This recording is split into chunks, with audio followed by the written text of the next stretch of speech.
Hi ಎಲ್ಲರಿಗೂ, ಇದು ಸಂಡೆಯ mini blog. ಇವತ್ತು ಅಮ್ಮ ಮನೆಗೆ ಹೊರಟಿದ್ವಿ, ಹಾಗಾಗಿ ಒಂದು ಪುಟ್ಟ ಮಿನಿ ಬ್ಲಾಗ್ ಮಾಡ್ಕೊಳ್ಳೋಣ ಅಂತ.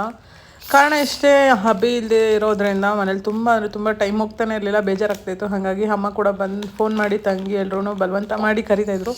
ಹಾಗಾಗಿ ಹೋಗಿದ್ವಿ. ನಮ್ಮಮ್ಮಂಗೆ ಮಕ್ಕಳ ಸಂತೆ ನೋಡ್ಬೋದು ಇಲ್ಲಿ. ಅಮ್ಮನ ಮನೆಗೆ ಹೋಗೋದಂದ್ರೇ ಒಂಥರ ಖುಷಿ ವಿಷಯ.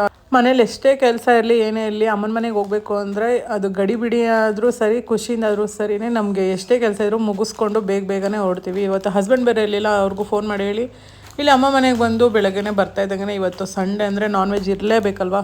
ಹಾಗಾಗಿ ನಾನ್ ವೆಜ್ ಮಾಡಿದ್ರು, ತಿನ್ಕೊಂಡು ಮಕ್ಕಳ ಜೊತೆ ಟೈಮ್ ಸ್ಪೆಂಡ್ ಮಾಡ್ತಾಯಿದ್ರು. ನಮ್ಮ ಶಾರುಗಂತೂ ನಮ್ಮಮ್ಮ ನಮ್ಮ ಮನೆಗೆ ಬಂದಾಗಲೇ ಅವಳು ನನ್ನ ಕೈ ಸಿಗ್ತಾಯಿಲ್ಲ. ಇವಾಗ ನಾವು ನಮ್ಮಮ್ಮ ಮನೆಗೆ ಬಂದಿದ್ದೀವಿ. ಅವಳು ಖುಷಿಗೆ ಪಾರ್ವೇ ಇಲ್ಲ. ಬೆಳಗ್ಗೆ ಮುದ್ದೆ, ಮಟನ್ ಸಾಂಬಾರು, ತಲೆ ಸಾಂಬಾರು ಎಲ್ಲ ಮಾಡಿದ್ರಲ್ಲ, ಹಾಗಾಗಿ ಇವಾಗ ಬಿರಿಯಾನಿ ಮಾಡುವಂಥ ಮಟನ್ ಎತ್ತಿಟ್ಟಿದ್ರು. ಹಾಗಾಗಿ ಅವ್ರಿಗೂ ಬಿರಿಯಾನಿ ಮಾಡಿಕೊಟ್ಟು ಎಲ್ಲ ಊಟ ಮಾಡಿಕೊಂಡು ಈ ಕಡೆ ನಮ್ಮ ಶಾರುಗ್ ನಮ್ಮಪ್ಪ ರೌಂಡ್ ಹಾಕ್ಸ್ತಾಯಿದ್ರು. ನಮ್ಮ ಪುನರ್ವಿ ಯಾಕೋ ಭಯ ಪಡ್ತಾಯಿದ್ಲು, ತುಂಬ ದಿನ ಆದಮೇಲೆ ಬಂದಿದ್ವಿ ಅಂತ. ನೋಡ್ತಾ ಸಂಜೆ ಆಗಲೇ ಹೋಯ್ತು. ಆಮೇಲೆ ನಮ್ಮಮ್ಮ ಬಿಸಿ ಟೀ ಮಾಡಿಕೊಟ್ರು ಊರಿಗೆ ಹೋಗೋಕ್ಕೆ ಮುಂಚೆ.